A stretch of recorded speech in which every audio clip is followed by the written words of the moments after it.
Ultimate stores Saravana Selvarathnam, Chennai, Madurai and Tirunelveli. Kovai Mettupalayam பரப்புரையில் திமுக தலைவர் ஸ்டாலின் பேசியதை தற்போது பார்க்கலாம். நான் கேட்டுக் கொடுக்கிறேன், நல்லா புரிஞ்சுக்குங்க. இது தமிழ்நாடு வெர்சஸ் என்டிஏ. இதில் தமிழ்நாடு தான் வெல்லணும். திமுக ஆட்சியில் இருந்தால் என்ன பண்ண முடியும் என்பதை நேற்று கூட பார்லிமெண்ட்டில் நிரூபித்து காட்டியிருக்கிறோம். 5 நாள் தேர்தலை வச்சுட்டு இவங்களாம் என்ன பண்ண முடியும்னு நினைச்சாங்க. தேர்தல் பிரச்சாரம் நெக்ஸ்ட் தான், தமிழ்நாட்டு உரிமைகள் தான் எங்களுக்கு முக்கியம் என்று நம்ம களத்தில் இறங்கி சாதிச்சிட்டோம். கருப்பு கொடி ஏற்றினா டீலிமிட்டேஷன் நின்றுடுமா, கருப்பு சட்டை போட்டால் நின்றுடுமா என கேட்டு சிரித்த பழனிசாமி உங்களை பார்த்து இன்னைக்கு இந்தியாவே உங்களை பார்த்து சிரிக்குது. இப்போ ஏற்கனவே இப்படித்தான் 3 வேளாண் சட்டத்துக்கு பாஜகவோட முட்டி மோதி சப்போர்ட் பண்ணார் பழனிசாமி. ஆனால் அவங்களே அதை வாபஸ் வாங்கிட்டாங்க. தொகுதி மறுவரைக்கும் முந்திரி கொட்டை மாதிரி பேச பழனிசாமி முட்டி கொடுத்தார். கடைசியில் என்ன ஆச்சு? பழனிசாமி அவர்களே, இனிமே பாஜகவுக்கு விட்டு கொடுக்கும் போது கொஞ்சம் பார்த்து பக்குவமாக கொடுங்க, இல்லைன்னா இப்படித்தான் ஆகும்.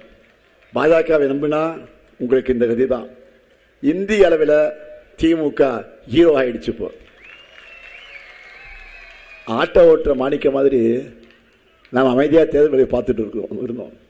சொல்ல கேட்காம தேர்தல் நேரத்தில் அவசரமாக கருப்பு சட்டம் கொண்டு பார்த்தாங்க. தேவையில்லாமல் நம்ம சீண்டி பார்த்து நமக்குள் இருந்த பாஷாவை வெளியே கொண்டு வந்துட்டாங்க. அதாவது 50-60 இருந்த திமுகவை திரும்ப வர வச்சுட்டாங்க. இனி எங்களை யாராலும் தடுக்க முடியாது. சற்று முன்னர் கோவையில்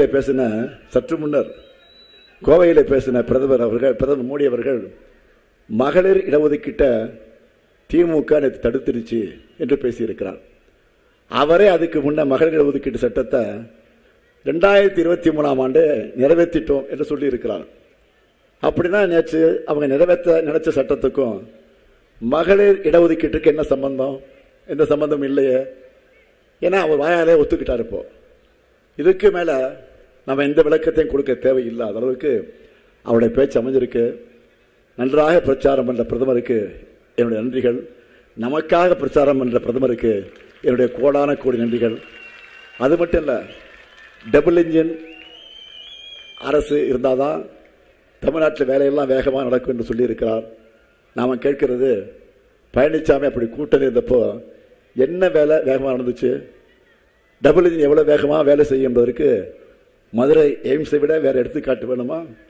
பார்த்துட்டே இருங்க, நல்லா பார்த்துட்டே இருங்க. அமைய இருக்கக்கூடிய திராவிட மாடல் 2.0 ஆட்சியில் எங்கள் சாதனைகளை நாங்களே முறியடிக்கக்கூடிய வகையில் ஆட்சியை நாங்கள் வழங்குவோம். நாடு நலம் பெற, நல்லாட்சி தொடர்ந்து ஆதரிப்பு மதச்சார்பற்ற முற்போக்கு கூட்டணி வேட்பாளர்களை வெல்வோம், ஒன்றாக வெல்வோம், வெல்வோம், வெல்வோம், வெல்வோம். நன்றி, வணக்கம்.